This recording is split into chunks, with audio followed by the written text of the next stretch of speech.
On this episode of In the House, I speak with my friend Michael Stolle. Michael is a talented architect who, after finding himself wanting to gain a deeper understanding of building principles, decided to work in the field as a builder.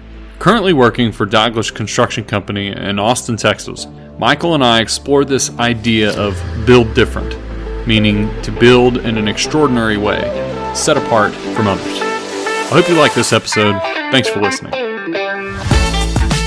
Upgrade your construction layouts with trademarks. These heavy-duty vinyl markers are designed to withstand harsh job site conditions. They're durable, waterproof, and perfect for marking locations for electrical, plumbing, HVAC, and more. Available in trade-specific colors, trademarks make communication with your team simple, professional, and reliable. Whether you're recording benchmarks, elevations, or centerlines, trademarks ensure your layouts stay intact, even under heavy traffic. New customers enjoy 15% off at checkout.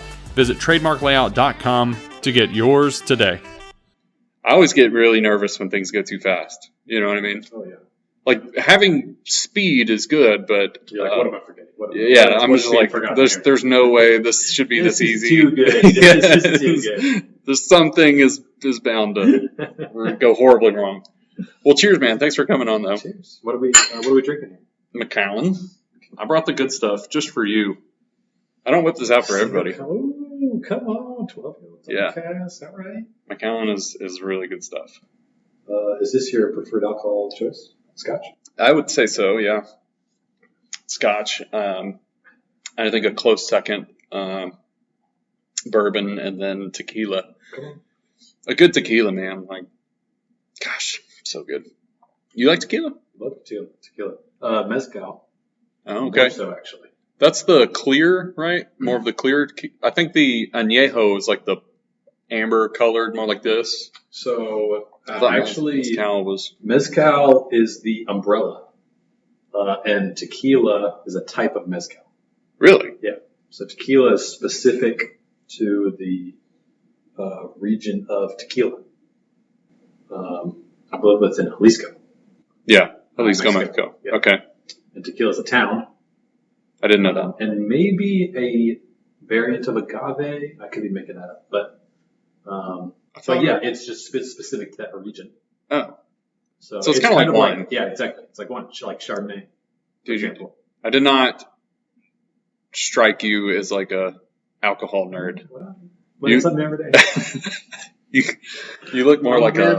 No, actually, that would... You look more like a kombucha or I don't know if I would say a bubble tea. I'm an alcohol nerd, but... A nice Earl Grey. I do enjoy... With a lemon wedge. Some... Let's go. Do you? Okay.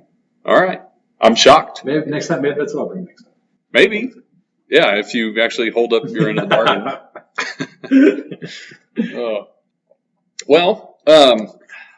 So we tried to record this, a couple of weeks ago, and it was just a horrible disaster, which was totally my fault.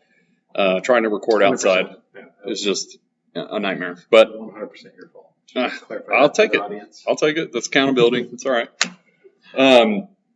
But no, so I wanted to go into this topic of, I've been having this idea that I've been knocking around for a while, called what I call build different. So I'm sure everybody listening has heard this term, built different, or, referring to somebody as built different.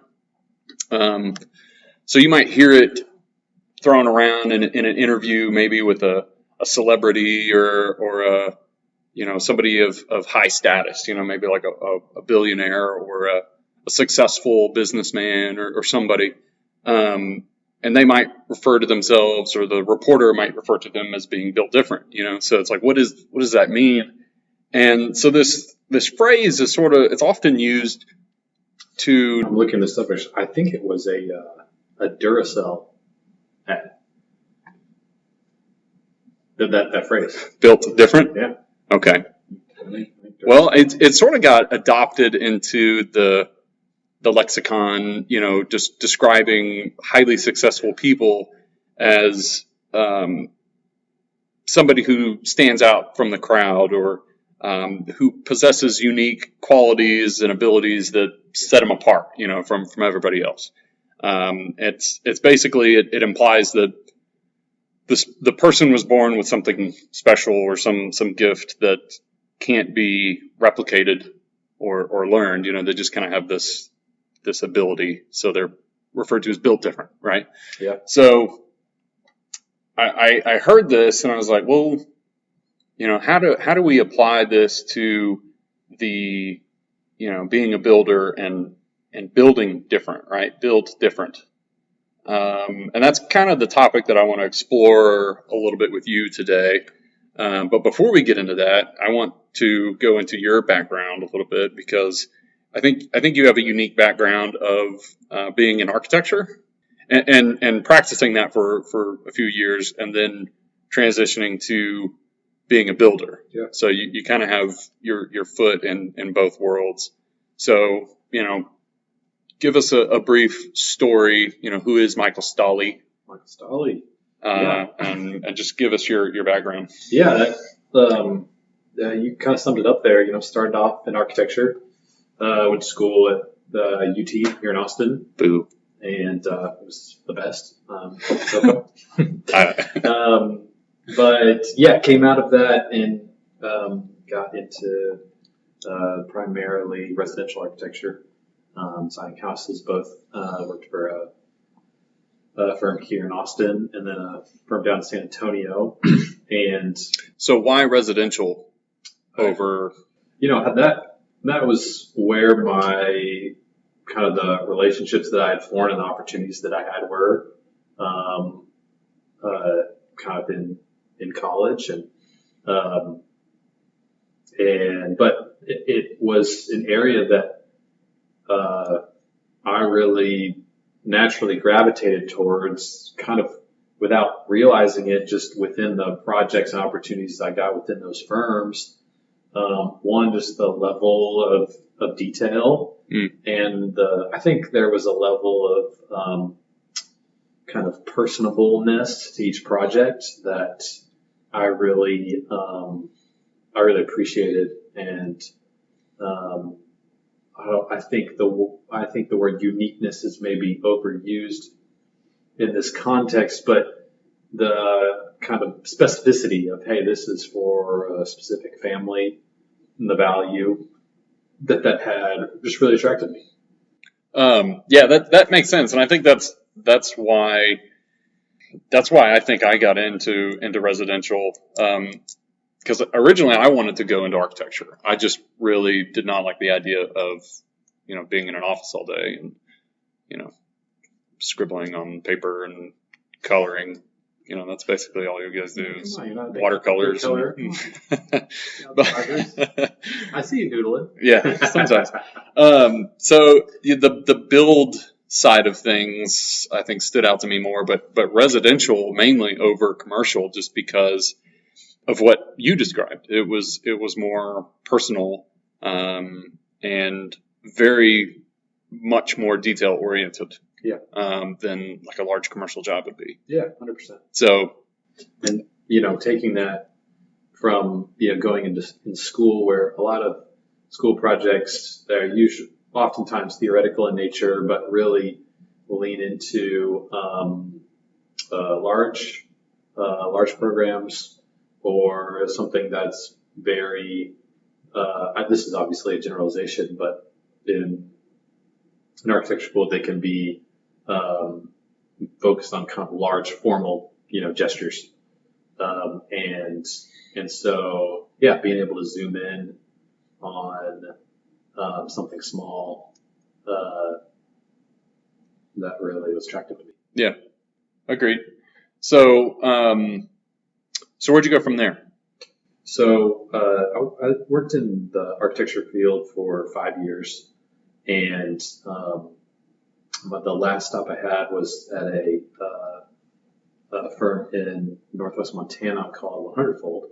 They actually specialized in nonprofit architecture, specifically kind of faith-based organizations, Christian organizations primarily, Mm-hmm. and coming out of that was moving back to Texas and had a small experience there where I had gotten to work with a group kind of in a design build type format, and it was just a brief moment in time, but I really found that energizing, and I was like, man, how do I do more of that? And that led me to talk with some builders. So how was it structured? Zeroed into, hey, let's figure out what it means to get my hands dirty and build some of the things that I've been drawing. How was it structured before a design build? Like you just produce drawings and you were sort of hands off from the whole build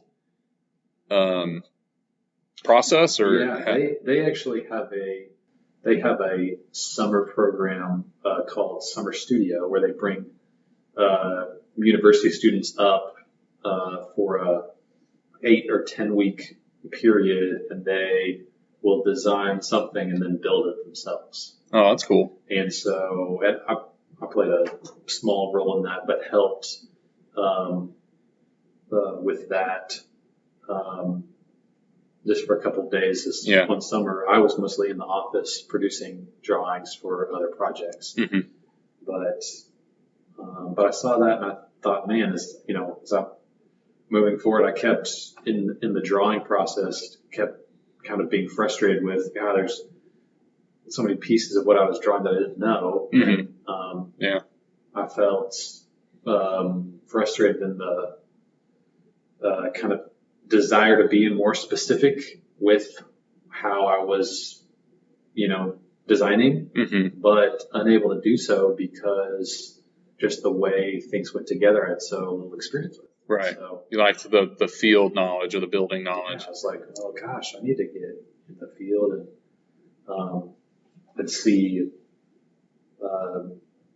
see what that experience is like to put something together. Yeah. So I know that's definitely a frustration too for a lot of builders. Is you definitely get a lot of drawings and details, and you're like, who the heck? This is not gonna this is not gonna work. And that's been me so many times. I mean, I remember a conversation. This is a project that I've worked on a couple of years ago where I got the opportunity to be on the design side, do the drawings, and then I actually left the architecture firm and joined the builder, and was one of the superintendents on the site. And I mean, I remember looking at drawings that I had drawn and we're standing there with the framers. You reap what you sow, buddy. And everyone's going, how the heck do we do this? And I'm just inside, I'm laughing because I'm like, crap, I am the idiot who put that together. Oh, that's perfect. The saying, what goes around comes around, dude. 100%. That's hilarious. Like, what idiot just like this? Wow. Those guys really screwed it up. That's so funny. Oh, man. Okay. So you're in the design side of things for, about 5 years, you said? And you've also been on the, you've been building for about 5 years too, right? Yeah. So, what do you like more? That's a loaded question. Yeah. I don't really think it's a fair question either. There's really great pieces of both sides of that. I that are really fun. Building is way more fun. No, you're right. So to dive into this broader topic of build better, I'm interested to hear your thoughts. I think you've maybe had a little bit more time to mull it over and maybe give your own input or insight into maybe what that means. But it's definitely a broad term. I think it touches a lot of different parts of the build process or even the design process. Yeah. So I don't know. Give me your thoughts. Like, what is, when you hear build better or build different, what are some thoughts maybe that come to mind? Build different. Yeah. I think one of the things that comes to mind is there's a book that I'm blanking on the title of at the moment, that I had read a blurb on recently. I think it's called Tiny Experiments or something like that. It's this scientist and academic researcher who she had a career industry beforehand. She then went into academia, and she talks about in this book the kind of the fallacy that she held of the primary way to have a successful a career is to, have it kind of this linear path over a long period of time, kind of towards one end goal. And she's like, my experience has really yielded a different, my experience has really yielded a different result of that, of kind of jumping from kind of what she calls these tiny experiments to tiny experiments. And I think that's one of when you say build different, I think, okay, what does it mean to bring something a little bit different to the table than what would maybe be a typical, typical process. Yeah. One of the things about residential building is that it's such a journey. I mean, these projects are typically, but oftentimes once you get into the kind of high end, like custom realm, they're multi-year projects. You have a lot of players and people involved, and so what the pieces that you're bringing to the table, obviously there's practical skills that are part of that. And you go, okay, build different. Okay, yeah, what am I bringing to the table? Yeah.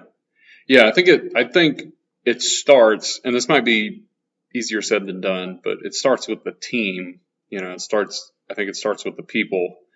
And it's like trying to get people together that just have, who are daring, kind of like you said, like little experiments. Like to have that mindset takes a certain a type of person, somebody who's okay being uncomfortable, who's constantly pushing themselves to learn or to grow and do better, and not just to get in a groove and just, hey, I'm comfortable here. I'm just gonna stay level, and somebody who's always trying to go vertical, right? Go up, not just stay horizontal. Yeah. So, somebody who's daring maybe, and just has this unyielding courage, and,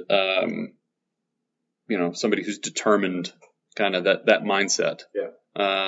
Cause that really goes a long way. Yeah. I'm racking my brain for times when I've heard that phrase used in different ways. And I think the last one that I can remember is there was a running back in the NFL, Derrick Henry, and I was reading like a kind of bio on him.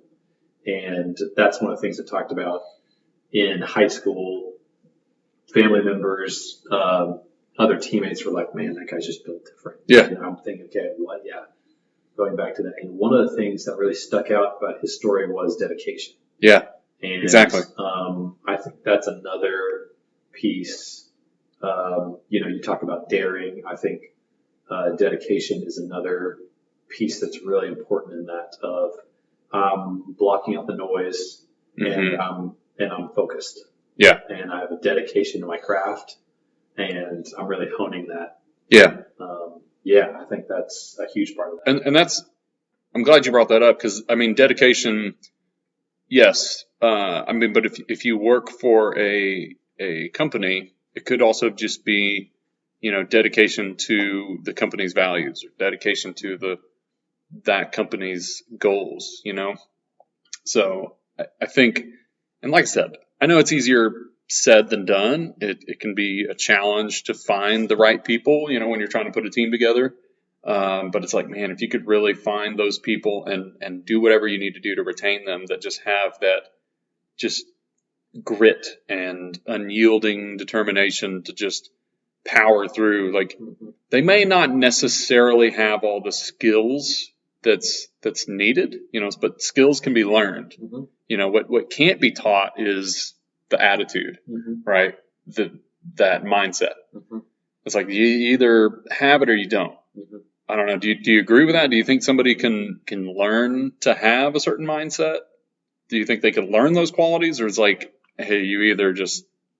Yeah, I think there's definitely, when you're talking about a company, there's like the cultural element of that. Like, hey, this is the culture that we have. Yeah. And I think that can be learned over time. But when you're talking about bringing a team together for a project, or you're bringing a team together, like, hiring people in that, I think you want to look for that already embedded. Agree. Well, for sure. In what's so it's like 100%. Yes. Yeah. Yes. So I think that can be learned, but I think it's harder. It's much harder. It's much harder. Skills, are not necessarily a determining factor. It's the attitude. And I think even, NFL coaches, college coaches, they'll all say the same thing, where it's like, it's all about your attitude. It has nothing to do with how great of a player you are. It's like, if you're the kind of person who's unteachable, then I can't teach you, and I don't need you. You know what I mean? Yeah. So it's like skills can be learned, but and maybe having that, I think if you're an established company, having those goals or that vision in place, definitely draws a certain type of person. So, I think it's just weeding through some of those people and finding the ones who are the right fit, who have those certain qualities. Yeah. So I think it might start there, building the right team, who have these certain values who are aligned with yours. And then I think it just goes into, making sure you have the right processes in place, like how your pre-construction processes, making sure that the client's expectations are well understood, and, that you're trying to build a house that fits their budget, and, all of their dreams and aspirations are taken into account, I guess. And, but you're setting clear expectations up front, and you're completely open and honest, like nothing can be hidden. Yeah. Money wise, the specifications, the communication, like it all has to just be out in the open. That's the only way to build trust. Yeah. Yeah. I think a big part of that is preparation. I see a huge benefit to the momentum of projects whenever the team is prepared, whether that's for a meeting, whether that's for a subcontractor mobilizing on site, right? That, when those first moments, really click, and that just makes the next one click that much faster. You kind of get this momentum, right? And it's also, if processes are not established, then you really need to get some processes established to make sure that those, when people start, like you said, when subcontractors start, that is seamless, meaning all the necessary documents are in place, everything's signed off on, everything's agreed to, they know exactly what they're getting into, they know what's expected of them, and they've signed off and agreed to it. Everybody is agreed to the price. All the materials are there that they need. The tools are there. The environment is provided to them in such a manner that they can perform at their best. And that's where you need to have those processes in place where you can literally just check off. Yep, I have this. I got this. This is signed. Yep, they're ready to go. Yeah. Yep, we got the materials here. Okay, check. Good. Now they're good to go. And then they're much happier. Yeah. Right? And then safety. That's another thing, making sure that, all the safety guidelines are followed and that they're working in a safe environment. And a lot of people balk at that, because it seems like it's such a hassle, but and I get it, but at the same time, it's a liability thing, but we also just want to make sure that everybody's safe. And the owner also wants to make sure everybody's safe. They don't want anybody getting hurt on their project, on their property. That's not good for anybody. Right. Everybody, we want to make sure that everybody goes home safe at night, goes back to their family. So, I think it's having like quality of processes, Yeah. If they're not established, then get it figured out. Get some kind of process established. Yeah. I mean, everything. Checklists are just, king. I've really become a big believer in just having checklists for everything. Because what's part of the like you talk about this process? What's a process right now that you're kind of working on honing in? Process that I'm honing in. Well, it could just be, so something that I've done recently is, when it comes to punch out, I think punch out could be a very frustrating part of the project for, not just the builder or the architect, but the owner. And I think it's just establishing clear boundaries, clear expectations of, this is what we're responsible for. We've all agreed to this. Anything outside of this, we'd be more than happy to handle, but that's outside of our scope at the moment. This is what we've agreed is our punch, right? So this, I can just talk about this because this is kind of what I'm going through right now. Yeah. And then so it's walking the project with the client or a representative and the architect, if there is one, coming up with lists of items that they think are important, that need to be taken care of. Yeah. It could be big, it could be small. Documenting all that, submitting that, making sure everybody's on board, and then also just building a schedule based off of that punch list. So who are the necessary people that I need to get these items done? So assigning tasks to people, and then building that basically like a mini project schedule just based on that punch list. So I'm assigning it to so and so. It's going to take this many days. Their rate is whatever, so it's going to cost this much, and then that way you're also you have a budget component to this as well. So and then all of that is also communicated back to the client. So it's just completely open. Everybody's aware of what's happening. So that's one process that I think I've been working on currently, is just final punch. Like what's the correct way of going about, executing a final punch list. Such an important one too, because it's kind of the last touch you have with the owner, right? Yeah. Or the client. So you might have had a great project the whole time, but then kind of fumble the punch at the end. You could lose it right there at the end. Not as clear, a little bit of confusion on some items, and the owner is left with thinking, gosh, that kind of bad taste in their mouth right at the end. Yeah, exactly. I know. And it's like the part of the project that's, everybody's tired. Everybody just wants to get the heck out of here. The owner wants you out. Everybody's and it's like, out of my house. But it's such a critical time to just, I don't necessarily want to say slow down, but it's like, but that's what I'm saying. Like if you don't have a process in place to handle punch out, and executing that, then you're just kind of shooting in the dark. You're like, you don't know how long it's going to take. You don't know who you need to call. And then the owners, they don't know what's expected because you haven't outlined that for them. 100%. So that's, I don't know, that's one thing, but that's great. That can be applied to, I think, any activity or any process that goes on throughout the project. Is just, make a checklist. Yeah. That's been something that I've been working on lately. And the process is getting good at the setting intermediate deadlines and benchmarks to hit. Oftentimes That's right.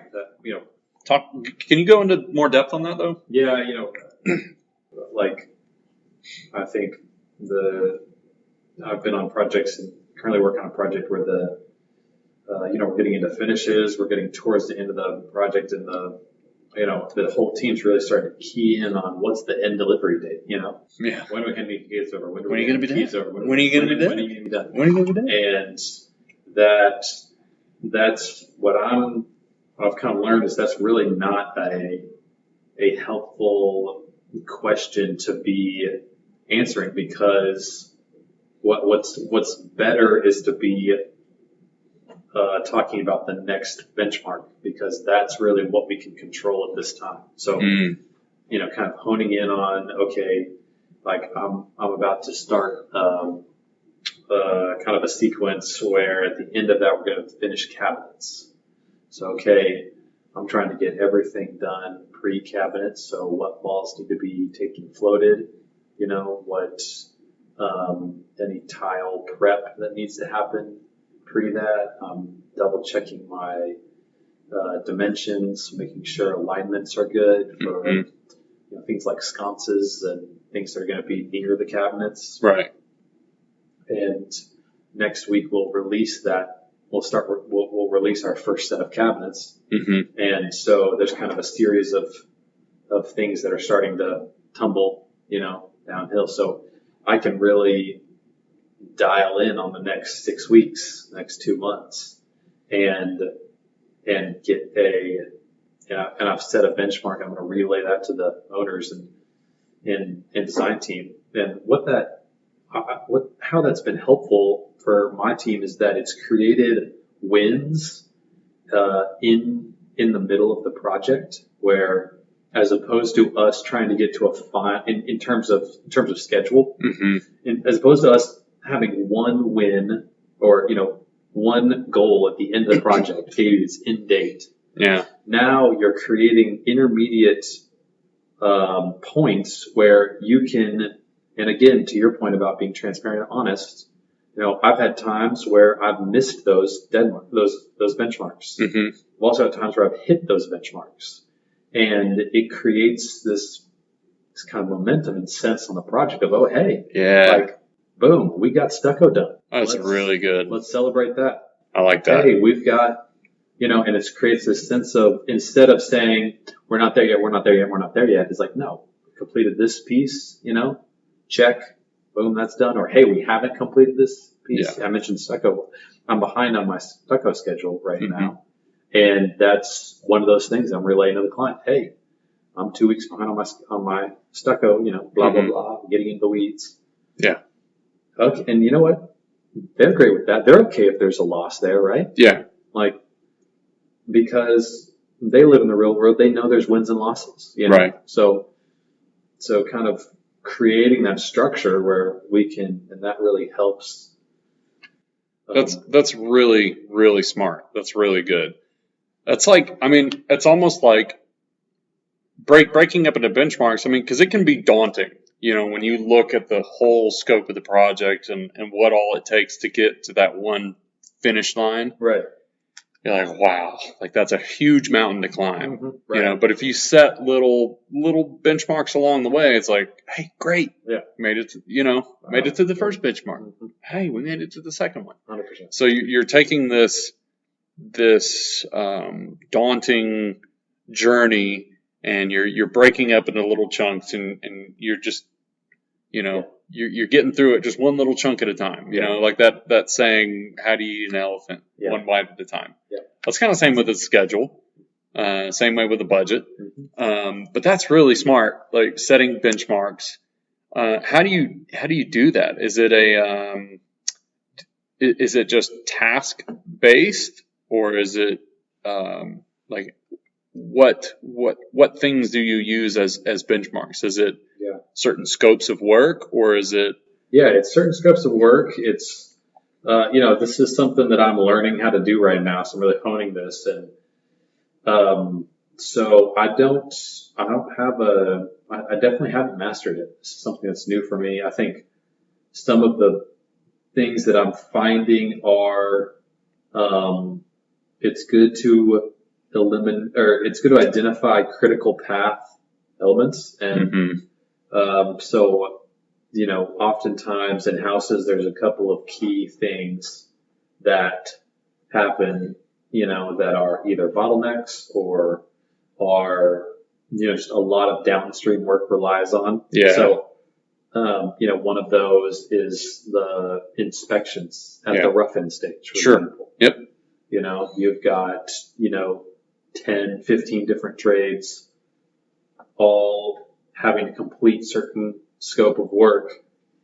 And then you have this one thing in there where, whether that's a city inspector or whether that's third party or just your own inspection, like depending on what the scope of work is, but it's all kind of funneling to there. So, how do we, so I'm kind of communicating that to the design team, to the owners, saying, hey, this is important. This is really where we need to key in. Yeah. So design team, information related to that, really needs to be priority one. Yes. Information related to other things, we can talk about another day.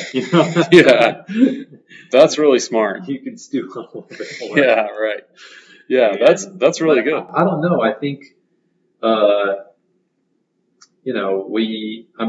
you and I deal with a lot of houses that are, one of a kind, a lot of custom things.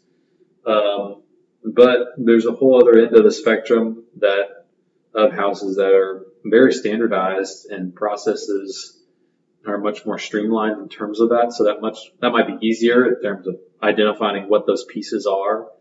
I know we've got a couple of teammates who work on remodels, and those types of projects oftentimes that the sequence of things can be a little bit mishmashed. Yes, for because of that. Yes. Yeah, for sure. And I think that's where communication really has to be dialed in, because especially on any project, but especially remodels, because you're getting started. It feels like you're moving backwards. Yeah. No progress is really being made. Yeah. Even though there is. Yeah. It just feels like you're really taking a lot of steps backwards. And that can be frustrating. And I think costs add up like pretty quick. As soon as you start digging into things, you're like, oh, discover this. Yeah. It's like, hey, I know we were here just to do this, but we've also discovered this. What do you want to do? Yeah. But also giving them options. Don't back them into a corner where they feel like they have to go one direction. It's like, hey, this is what we found, but here are your options. You can either go this route, you can go this route, or this route. Yeah. What do you want to do? And let them be the decision maker. Yeah, that's a really important point about, in our industry, we're a service industry. Yes. So the clients hire us, and it's not formulaic. It looks different every time. Mm-hmm. And especially early on in the project, it can look a lot of different ways, depending on how the client wants to handle things. Yeah. Sometimes they want to be very hands off. In get it done mode, Mm-hmm. and they're really relying on you to make decisions and move with things. And other times they want to be really involved and they want to take things slow. Mm-hmm. Sometimes clients don't know what they want, and so they need to get into it. And there's going to be some rework sometimes. There's going to be some head scratching, but I think that's a really beautiful thing about the type of buildings that we make is that that process is flexible enough that it can be modified to people. Right. In this, for example, in the budget world, this oftentimes drives us crazy, but clients ask for different levels of detail in budgets. Yeah. For sure. Some want to know where every single dollar is going. Yeah. And they want to see the receipt, and they're going to read the receipt, and they're going to go, I know where the dollar went. Yeah, exactly. You're absolutely right. Other clients are like, listen, I'm giving you, $75K for that. I'm trusting. Just go do it. They're like, For whatever that listen, I don't thing want is. I don't want a phone call from my wife saying she doesn't like XYZ. Like, you just make her happy. I don't care what it costs. Get it done, just, baby. Just make her happy and get it done. I don't care what the dollar value is. There is definitely some clients like that. Yeah, for sure. 100%. And yeah, I mean, you wouldn't believe all the different types of situations where people dealt with a project recently where, the clients halfway through, they had a major life change, and suddenly where this project fell and their priority was significantly lower. And so what did that do? Well, the project team had to accommodate for that. Yeah. And we were built to be able to do that. Mm-hmm. I think, and going back to your built different thing, I think that might be one of another indicator of being built different in the home building industry, of being able to accommodate changes in client expectations. Absolutely. And client needs. Yeah. When you can only deal with one type of client, or that's really limiting. And, and I think there's really, I think companies that are strongest in our industry are able to flex to the demands of clients. You will know this well, but the increased importance in speed in our industry over time. That's a more macro level thing, but that's what you're seeing across multiple clients of, hey, like the schedule is, we are placing more importance on that. Yeah. Is that what you've found? It seems like, I think it just depends on the client. And it depends on, like you said, sometimes their expectations change throughout the project, not just as it relates to the budget, but to the schedule. Yeah. There's sometimes where they're more lax. They're willing to accept overruns and missing maybe the benchmarks. And then it seems like as time goes on, as seasons change, things might change in their life, and now they're like, hey, we need to get this done. Like, no more overruns with the schedule. Like, we need to stick to the schedule. Yeah, I want to say one thing on that. Of oftentimes, like, overruns is probably in one area, so that could be an overrun on cost, or an overrun on quality, or an overrun on schedule. Overrun on quality. How do you do that? Yeah, where your quality is higher than what's needed for given. Or I guess, well, actually, no, on quality would be under. It would be. So it'd be like an underperformance on quality. Yeah. I guess when you say an overrun, the quality didn't meet their expectations. It's kind of a weird phrasing of it, but yeah, the quality didn't meet the expectations. I see what you're saying. Yeah. I was like, in my mind, I was like, you can't can't overdo the quality. Okay. Well, I see. You missed the mark on quality. Yeah. All right. Maybe missing the mark on those would be kind of the way to phrase that. But I don't like the attitude of clients are just kind of fine with things, and they're putting up with things, and then suddenly they're not. Yeah. I think that's an indicator of is just an unhealthy team dynamic. Clients should never have to just put up with things. Sure. I mean, just from the standpoint of not that we're not gonna miss a mark on it. Well, none of us are perfect, so that's sure. Yes, for sure. That's not a reasonable expectation, but to your point, saying, clients' expectations will change and their priorities will shift. 100%. 100%. Yeah. I think we've really talked about a wide variety of ways that builders and maybe even architects can build different, right? Or, and when I say build different, it's build to to an extraordinary level, to a higher standard, where we're setting ourselves apart from the rest. Not, and that's not just quality, right? You don't just set yourself apart because you have the highest quality in product, but also you have the highest quality in process, and communications. So I think we've gone through quite a bit, and I appreciate your input. So what do you like to do for fun, Michael? It's feel different, baby. What do I like to do for fun? Right now I'm reading a fantastic book. You're saying what you do for fun is read a book? Yeah, dude. Are you kidding me? I love reading books. Okay. Nerd. Yeah, I was going to say, that doesn't go for that I'm a nerd. I don't know what does. But since you asked, I'm still going to bore you with Please do. All right, it's called The Demon of Unrest. Wow. Yeah, that sounds interesting. Have you ever heard of the book Devil in the White City? No. Unbelievable. I'm not much for them reading books. I like them picture books. Devil in the White City. Devil in the White City. It was like what some people read in high school.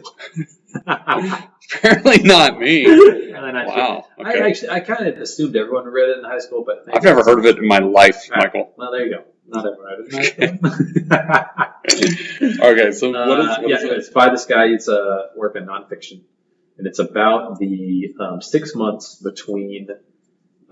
This is Civil War thing. So Abraham Lincoln gets elected. 1860, and then the start of the Civil War, which is the firing on Fort Sumter by South Carolina in April of 1861. And it just goes through those 6 months, but with kind of different storylines all weaving together. So it follows Abraham Lincoln, Charleston's governor and some of the elite there, the federal army stationed at Fort Sumter, led by General Anderson, and then a couple other miscellaneous characters. It's so fascinating, so cool to see. And actually eerily similar to some of the political divides of today's world. And some of the things that were going on there. Nothing's changed, dude. It's like yes. It's really funny. Like, it's everybody keeps throwing out this word like this is unprecedented. It's never happened before. Yeah. It's like no, this is all. It's all on a loop. Yeah. Like, it's literally the same crap that's been happening over and over and over again. It's kind of all the same. Unfortunately, there are history repeats itself. Similarities. I will say, I hope history doesn't repeat itself and the need for bloodshed. Well, yeah, that's true. But yeah, anyways, dude. Sounds like a I will give it to super you interesting. For sure. Can't wait, Michael. Can't wait. So, okay, you're reading a book. What else you got? What else are you doing? What else am I doing for fun? Playing a lot of basketball. Really? I love playing basketball. Really? Oh, yeah. You're just full of surprises, Michael. You seem like kind of like a gardener. You like to go work out in the sun, planting your vegetables. I do like to be on the sun, I'll say, but put me on a basketball court out in the sun. That's awesome. So where do you play? You have like a group that gets together? Yeah, a couple different ones. There's a group that plays at a church, kind of in the Brentwood neighborhood, and everybody pitches in $5 who can go that day. It's kind of first, kind of a running list. First guys say, "Hey, I'm in." Mm-hmm. Cap it, and that's cool. And we all just pray we don't get injured. Yeah. Because at this age, it's oh, you're so old, that's Michael. that's the victory right there. You're so old. Hey, for basketball's a young man's game. I'll tell you that. That's true. Oh man, I kid with you. I give you crap. I know you're. Am I older than you? I think I'm older than you. A little bit. Yeah. How old are you? I'm 33. I'm 33. I'll be 34 this year. Me too. Oh, I'll be 34 in June. April. Ah, dang it. Sweet. I'm older. I'm your elder. Respect me. Not a chance. Oh man, no, I kid with you. And it's funny because I was thinking about this the other day. Like, I think men are the only ones that like, as a compliment. It's a compliment to like tear you down. You know what I mean? Like, yeah, to like really bust somebody's balls and like really give them a hard time is like, that's when you know like a man truly like has respect for you. Or like when, that's at least it is with me. And it baffles my wife because I'll tell her, you know, the stories of, you know, oh, I said so and so, you know, I you know, said this to them, and she's like, and these people like you? I'm like, I guess. I don't know. They're my best I guess, yeah. It's like, I mean, I really like them. I consider them a friend. She's like, well, why would you say that? It's like, because I like them. Like, that's why. Like, when I have respect for somebody, I feel like it's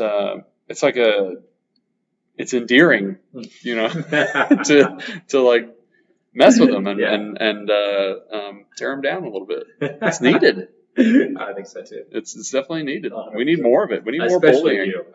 Me? Yeah.